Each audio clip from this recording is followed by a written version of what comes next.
नमस्कार दोस्तों, आइए सुनते हैं इस्मत चुगताई की सबसे चर्चित कहानी लिहाफ। जब मैं जाड़ों में लिहाफ ओढ़ती हूँ तो पास की दीवारों पर उसकी परछाइयाँ हाथी की तरह झूमती हुई मालूम होती हैं और एकदम से दिमाग बीती हुई दुनिया के पर्दों में दौड़ने भागने लगता है। उस समय न जाने क्या कुछ याद आने लगता है। माफ कीजिएगा, मैं आपके लिए खुद अपने लिहाफ का रोमान भरा वर्णन नहीं करने जा रही हूँ। न लिहाफ से किसी प्रकार के रोमांस को ही जोड़ा जा सकता है। मेरे ख्याल में कंबल कम आराम देने वाला सही, मगर उसकी परछाई इतनी भयानक नहीं होती जितनी लिहाफ की परछाई दीवार पर जब डगमगा रही हो। ये तब का जिक्र है जब मैं छोटी सी थी और दिन भर भाइयों और उनके दोस्तों के साथ मार कुटाई में गुजार दिया करती थी। कभी कभी मुझे ख्याल आता है कि मैं कम वक्त इतनी लड़ाका क्यों थी, जबकि मेरी और बहनें आशिक जमा कर रही थीं। यही वजह थी कि अम्मा जब आगरा जाने लगीं तो हफ्ता भर के लिए मुझे अपनी मुंह बोली बहन के पास छोड़ गईं। उनके यहाँ अम्मा खूब जानती थीं कि चूहे का बच्चा भी नहीं है और मैं किसी से लड़ भिड़ भी न सकूंगी। सजा तो खूब थी मेरी। हाँ, तो अम्मा मुझे बेगम जान के पास छोड़ गईं। वही बेगम जान जिनका लिहाफ अब तक मेरे जहन में गर्म लोहे के दाग की तरह महफूज है। ये वो बेगम जान थीं जिनके गरीब माँ बाप ने नवाब साहब को इसलिए दामाद बना लिया कि यूं तो वो पक्की उम्र के थे, मगर थे निहायत नेक। कभी कोई रंडी या बाजारी औरत उनके यहाँ नजर न आई। खुद हाजी थे और सभी बहनों को हज करा चुके थे, मगर उन्हें एक निहायत अजीबो गरीब शौक था। लोगों को कबूतर पालने का जुनून होता है, बटेरें लड़ाते हैं, मुर्गे बाजा करते हैं। इस किस्म के वाहियात खेलों से नवाब साहब को नफरत थी। उनके यहाँ तो बाल विद्यार्थी रहते थे, नौजवान गोरे गोरे पतली कमर के लड़के जिनका सारा खर्च वो खुद बर्दाश्त करते थे। मगर बेगम जान से शादी करके तो वे उन्हें कुल साज सामान के साथ ही घर में रखकर भूल गए और वो बेचारी दुबली पतली नाजुक सी बेगम एकांत के गम में घुलने लगी।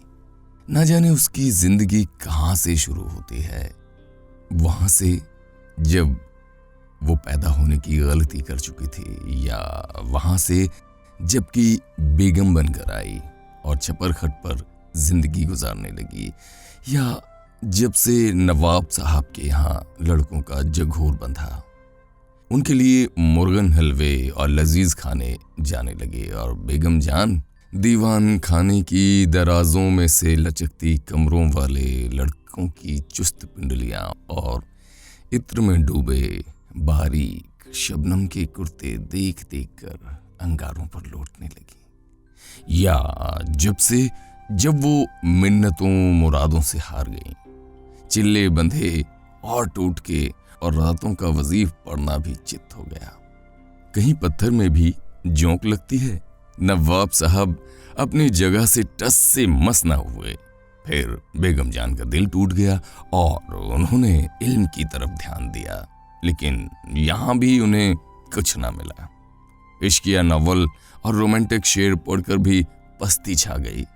रात की नींद भी हाथ से गई और बेगम जान जी छोड़कर बिल्कुल ही निराशा की पोट बन गईं और किसी पर रौब गांठने के लिए अब ना तो नवाब साहब को फुर्सत कि शबनमी कुर्ते को छोड़कर जरा इधर ध्यान करें और ना वो उन्हें कहीं आने जाने देते।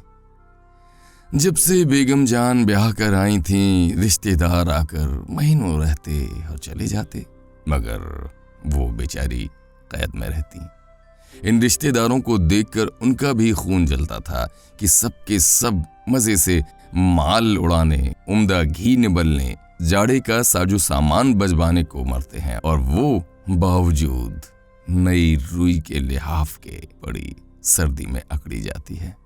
हर करवट पर लिहाफ नई नई सूरतें बनाकर दीवार पर छाया डालता, मगर कोई भी ऐसी छाया ना थी जो उन्हें जिंदा रखने के लिए काफी हो। मगर क्यों जिए फिर कोई जिंदगी? बेगम जान की जिंदगी जो थी, जीना बदा था नसीबों में, वो फिर जीने लगी, खूब जी। रब्बू ने उन्हें नीचे गिरते गिरते संभाल लिया। सरपट देखते देखते उनका सूखा जिस्म भरना शुरू हो गया, गाल चमक उठे और हुस्न फूट निकला। एक अजीबो गरीब तेल मालिश से बेगम जान की जिंदगी में झलक आई। माफ कीजिएगा, इस तेल का नुस्खा आपको बेहतरीन से बेहतरीन रिसाले में भी ना मिलेगा।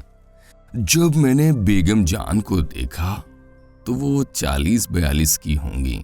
उफ, किस शान से मसनद पर रथ लेटी थी और रब्बू उनकी पीठ से लगी बैठी कमर दबा रही थी। एक ऊदे रंग का दुशाला उनके पैरों पर पड़ा था और वो महारानी की तरह शानदार मालूम हो रही थी। मुझे उनकी शक्ल खूब पसंद थी। मेरा जी चाहता था घंटों बिल्कुल से उनकी सूरत देखा करूं। उनकी रंगत बिल्कुल सफेद थी, नाम को सुर्खी का जिक्र नहीं, और बाल काले और तेल में डूबे रहे थे। मैंने आज तक उनकी मांग ही बिगड़ी नहीं देखी। क्या मजाल जो एक बाल इधर से उधर हो जाए। उनकी आंखें काली थीं और भौहों पर फालतू बाल अलग अलग देने से कमानी सी खिंची हुई थी। आंखें जरा तनी हुई रहती थीं। भारी भारी फूले हुए पपोटे, मोटी मोटी पलकें। सबसे ज्यादा जो उनके चेहरे पर आश्चर्यजनक देखने लायक चीज थी वे उनके होंठ थे। ज्यादातर वे सुर्खी से रंगे रहते थे। ऊपर के होंठ पर हल्की हल्की मूंछें सी थीं और कनपटियों पर लंबे लंबे बाल। कभी कभी उनका चेहरा देखते देखते अजीब सा लगता था, कम उम्र के लड़कों जैसा। उनकी जिस्म की त्वचा भी सफेद और चिकनी थी। मालूम होता था किसी ने कसकर टांके लगा दिए हों। जब भी वो अपनी पिंडलियां खुजाने के लिए खोलती तो मैं चुपके चुपके उनकी चमक देखा करती। उनका कद बहुत लंबा था और फिर गोश्त होने की वजह से वो बहुत ही लंबी चौड़ी मालूम होती थी, लेकिन बहुत संतुलित और ढला हुआ जिस्म था।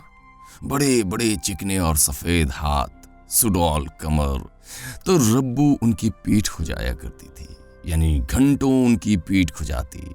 पीठ खुजवाना भी जिंदगी की जरूरतों में से था, बल्कि शायद जिंदगी की जरूरतों से भी ज्यादा। रब्बू को घर का कोई काम ना था, बस सारे वक्त उनके छपर खट में चढ़ी कभी पैर, कभी सिर और कभी जिस्म के दूसरे हिस्सों को दबाया करती थी।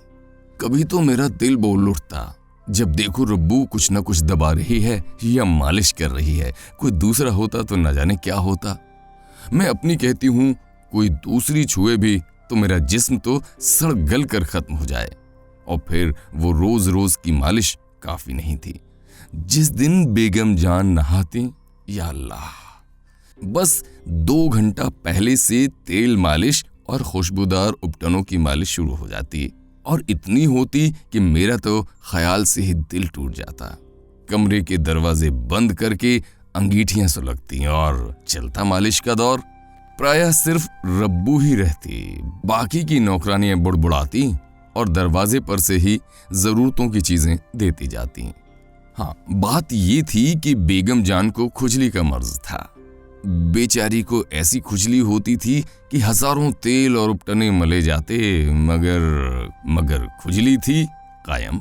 डॉक्टर हकीम कहते कुछ भी नहीं, जिस्म साफ चट पड़ा है। हाँ, कोई जिल्द के अंदर बीमारी हो तो खैर। नहीं भाई, डॉक्टर तो हुए हैं पागल।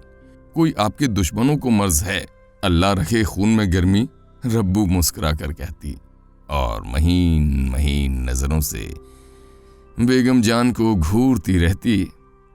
और ये रब्बू, जितनी ये बेगम जान गोरी थी उतनी ही वो काली, जितनी बेगम जान सफेद थी उतनी ही वो सुर्ख, बस तपाया हुआ लोहा, हल्के हल्के चेचक के दाग, गठा हुआ ठोस जिस्म, फुर्तीले छोटे छोटे हाथ, कसी हुई छोटी तोंद, बड़े बड़े फूले हुए होंठ जो हमेशा नमी में डूबे रहते और जिस्म से अजीब घबराने वाली बू के शरीरें निकलते रहते। और वे नन्हे नन्हे फूले हुए हाथ किस कदर फुर्तीले थे। अभी कमर पर तो लीजिए फिसल कर गए कूल्हों पर, वहां से रपटे रानों पर और फिर दौड़ने लगे टखनों की तरफ। मैं तो जब कभी बेगम जान के पास बैठती यही देखती रहती कि इसके हाथ कहाँ हैं और क्या कर रहे हैं।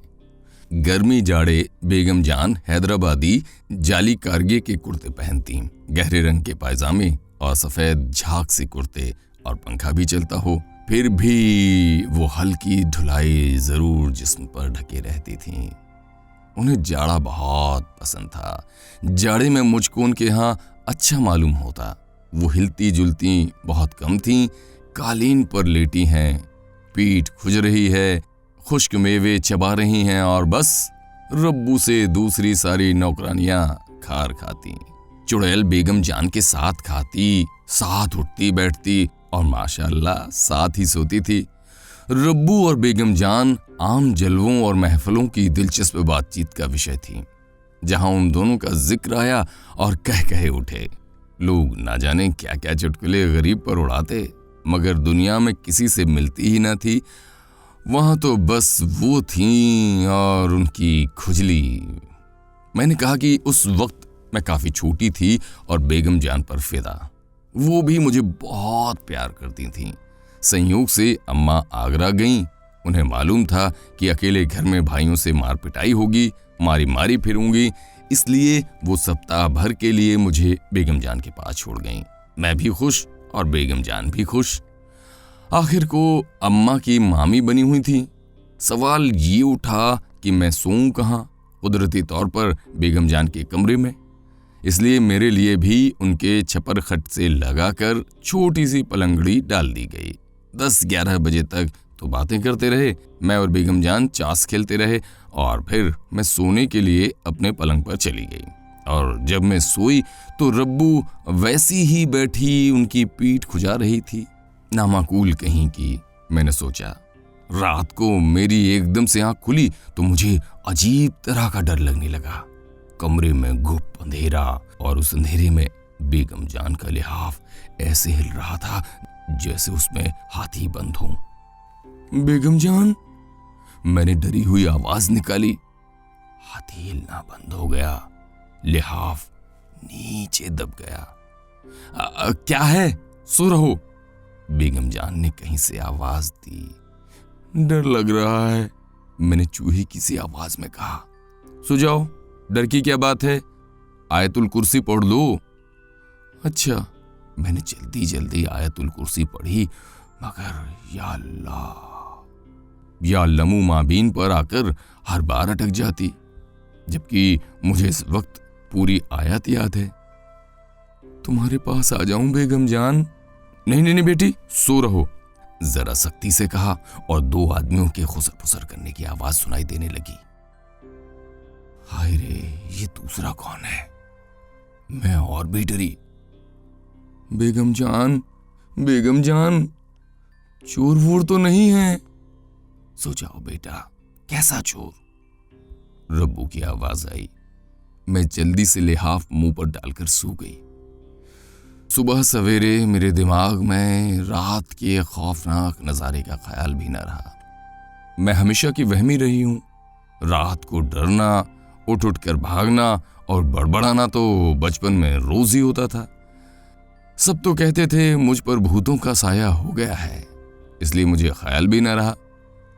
सुबह को लिहाफ बिल्कुल मासूम नजर आ रहा था, मगर दूसरी रात जब मेरी आंख खुली तो रब्बू और बेगम जान में कुछ झगड़ा बड़ी खामोशी से छपरखट पर ही तय हो रहा था और मेरी खाक समझ में नहीं आया था कि फैसला क्या हुआ।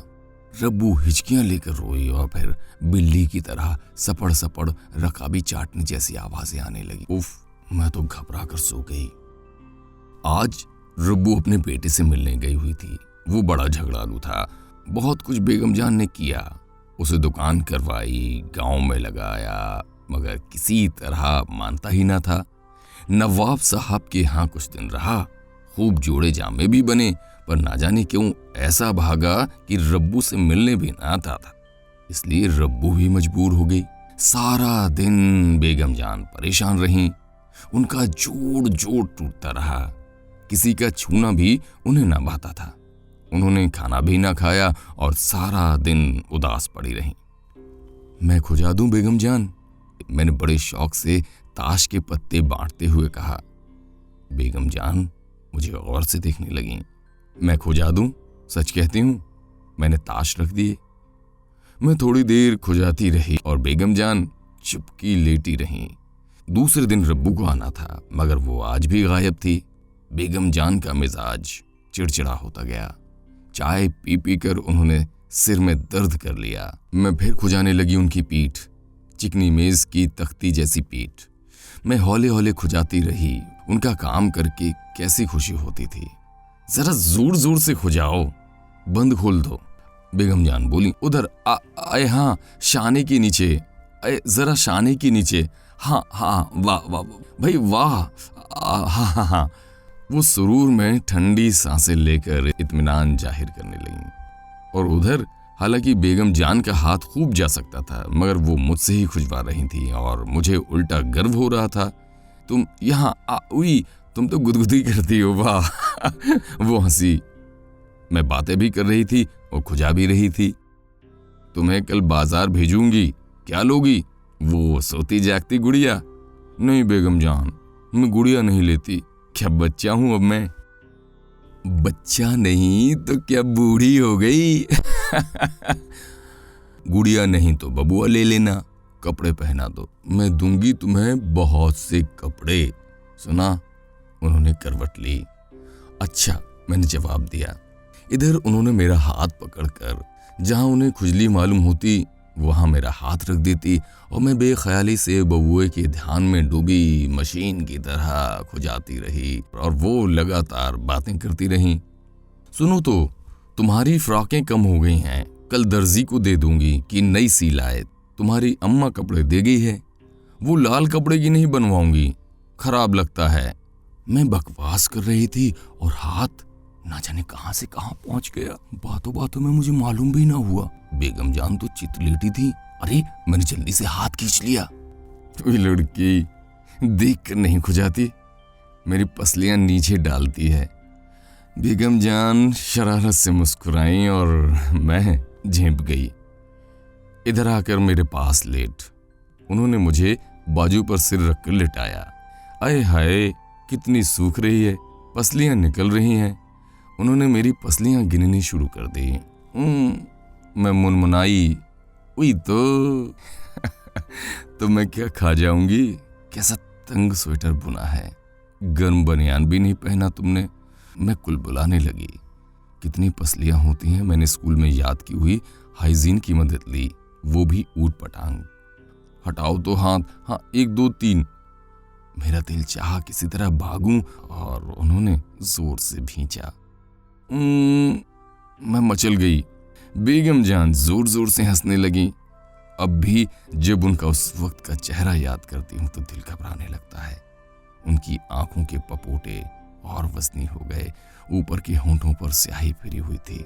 बावजूद सर्दी के पसीने की नन्ही नन्ही बूंदें होंठों और नाक पर चमक रही थीं। उनके हाथ ठंडे सर्द थे मगर नर्म नर्म, जैसे उन पर की खाल उतर गई हो। उन्होंने शॉल उतार दी थी और करगे के महीन कुर्ते में उनका जिस्म आटे की लोई की तरह चमक रहा था। भारी जड़ाऊ सोने के बटन गले के एक तरफ झूल रहे थे। शाम हो गई और कमरे में अंधेरा घुट रहा था। मुझे एक नामालूम डर से दहशत सी होने लगी। बेगम जान की गहरी गहरी आंखें। मैं रोने लगी दिल में और मुझे वो एक मिट्टी के खिलौनों की तरह भींच रही थी। उनके गर्म गर्म जिस्म से मेरा दिल बोलने लगा, मगर उन पर तो जैसे कोई भूत न सवार था। मेरे दिमाग का ये हाल कि न चीखा जाए और न रो सकूं। थोड़ी देर बाद वो पस्त होकर निढाल लेट गईं। उनका चेहरा फीका बदरौनक हो गया और लंबी लंबी सांसें लेने लगी। मैं समझी कि अब मरी ये और वहां से उठकर सरपट भागी। शुक्र है रब्बू रात को आ गई और मैं जल्दी में लिहाफ ओढ़कर सो गई, मगर नींद कहाँ, चुप घंटों पड़ी रही। अम्मा किसी वजह से आ ही न सकी थी। बेगम जान से मुझे डर लगता था कि मैं सारा दिन मामाओं के पास बैठी रही, मगर उनके कमरे में कदम रखते ही दम निकलता था। और कहती क्या कि बेगम से डर लगता है, और वो बेगम जान जो मेरे ऊपर जान छिड़कती थी। आज रब्बू में और बेगम जान में फिर अनबन हो गई। मेरी किस्मत की खराबी कहिए या कुछ और, मुझे उन दोनों की अनबन से डर लगने लगा, क्योंकि फौरन बेगम जान को ख्याल आया कि मैं बाहर सर्दी में घूम रही हूं और मरूंगी नमूनिये से। लड़की, क्या मेरा सिर मुंडवाएगी? जो कुछ हो हुआ गया तो और आफत आ जाएगी। उन्होंने मुझे पास बिठा लिया। वो मुंह हाथ चिलमची में धो रही थी, चाय तिपाई पर रखी थी। चाय तो बनाओ, एक प्याली मुझे भी दे देना। वो तौलिए से मुंह खुश्क करके बोली, मैं जरा कपड़े बदल लूं। वो कपड़े बदलती रहीं और मैं चाय पीती रही। बेगम जान नाइन से पीठ मलवाते वक्त अगर मुझे बुलवाती तो मैं गर्दन मोड़े मोड़े जाती और वापस भाग आती। अब जो उन्होंने कपड़े बदले तो मेरा दिल उलटने लगा। मुंह मोड़े मैं चाय पीती रही। हाय अम्मा, मेरे दिल ने बेकसी से पुकारा, आखिर मैं भाइयों से क्या लड़ती हूं जो तुम मेरी मुसीबत। अम्मा को हमेशा से मेरे लड़कों के साथ खेलना नापसंद है। कहो भला क्या लड़के शेर चीते हैं जो निगल जाएंगे उनकी लाडली को, और उनके लड़के भी कौन, खुद भाई और दो चार सड़े सड़ाए जरा से उनके दोस्त। मगर नहीं, वो तो औरत जात को 7 तालों में रखने की कायल हैं। और यहां बेगम जान की दहशत कि दुनिया भर के गुंडों से नहीं, बस चलता तो उस वक्त सड़क पर भाग जाती, पर यहां ना टिकती। मगर लाचार थी, मजबूरन कलेजे पर पत्थर रखे बैठी रही। कपड़े बदलकर 16 सिंगार हुए और गर्म गर्म खुशबुओं के इत्र ने और भी उन्हें अंगारा बना दिया, और वो चली मुझ पर लाड़ उतारने। घर जाऊंगी, मैंने उनकी हर राय के जवाब में कहा और रोने लगी। मेरे पास तो आओ, मैं तुम्हें बाजार ले चलूंगी। अरे सुनो तो। मगर मैं खली की तरह फैल गई। सारे खिलौने मिठाइयां एक तरफ और घर जाने की रट एक तरफ। वहां भैया मारेंगे चुड़ैल तुझे, उन्होंने मुझे प्यार से थप्पड़ लगाया। बड़े मारे भैया, मैंने अपने दिल में सोचा और रूठी अकड़ी बैठी रही। कच्ची अमियां खट्टी होती है बेगम जान, जली कटी रब्बू ने राय दी। और उसके बाद बेगम जान को दौरा पड़ गया। सोने का हार जो थोड़ी देर पहले मुझे पहना रही थी, टुकड़े टुकड़े हो गया। महीन जाली का दुपट्टा तार तार, और वो मांग जो मैंने कभी बिगड़ी ना देखी थी, झाड़ झंकाड़ हो गई। अये, वो झटके लेकर चिल्लाने लगी। मैं रपटी बाहर। बड़े जतनों से बेगम जान को होश आया। जब मैं सोने के लिए कमरे में दबे पांव जाकर झांकी तो रब्बू उनकी कमर से लगी जिस्म दबा रही थी। जूते उतार दो, उसने उनकी पसलियां खुजाते हुए कहा, और मैं चूहिया की तरह लिहाफ में दुबक गई। सर सर, फट फट, कच कच। बेगम जान का लिहाफ अंधेरे में फिर हाथी की तरह झूम रहा था। अल्लाह, मैंने मरी हुई आवाज निकाली। लिहाफ में हाथी फुदका और बैठ गया। मैं भी चुप हो गई। हाथी ने फिर लोट मचाई। मेरा रुआं रुआं कांपा। आज मैंने दिल में ठान लिया कि जरूर हिम्मत करके सिरहाने का लगा हुआ बल्ब जला दूं। हाथी फड़फड़ कर रहा था और जैसे उकड़ू बैठने की कोशिश कर रहा था। चपड़ चपड़ कुछ खाने की आवाजें आ रही थी, जैसे कोई मजेदार चटनी चख रहा हो। अब मैं समझी, ये बेगम जान ने आज कुछ खाया नहीं, और रब्बू मुर्दी तो है सदा की चतुर, जरूर ये तर माल उड़ा रही है। मैंने नुतने फुलाकर सूं हवा को सूंघा। सिवाय इत्र, संदल और हिना की गर्म गर्म खुशबू के और कुछ महसूस न हुआ। लिहाफ फिर उभरना शुरू हुआ। मैंने बहुत चाहा कि चुपके पड़े रहूं, मगर उस लिहाफ ने तो वैसी अजीब अजीब शक्लें बनानी शुरू की कि मैं लरझ गई। मालूम होता था गूं गूं करके कोई बड़ा सा मेंढक फूल रहा है, और अब उछलकर मेरे ऊपर आया। अम्मा, मैं हिम्मत करके गुनगुनाई, मगर वहां कुछ सुनवाई ना हुई और लिहाफ मेरे दिमाग में घुसकर फूलना शुरू हुआ। मैंने डरते डरते पलंग के दूसरी तरफ पैर उतारे और सिरहाने टटोलकर बिजली का बटन दबाया। हाथी ने लिहाफ के नीचे एक कलाबाजी लगाई और पिचक गया। कलाबाजी लगाने में लिहाफ का कोना फुट भर उठा। अल्लाह, मैं कड़ाप से अपने बिछौने में। तो ये थी इस्मत चुगताई की कहानी लिहाफ। ये कहानी आपको कैसी लगी हमें जरूर बताइए। अगर कहानी पसंद आई हो तो हमारे इस चैनल को लाइक सब्सक्राइब करना बिल्कुल ना भूलें और अपने दोस्तों के बीच इसे शेयर जरूर करें। नमस्कार।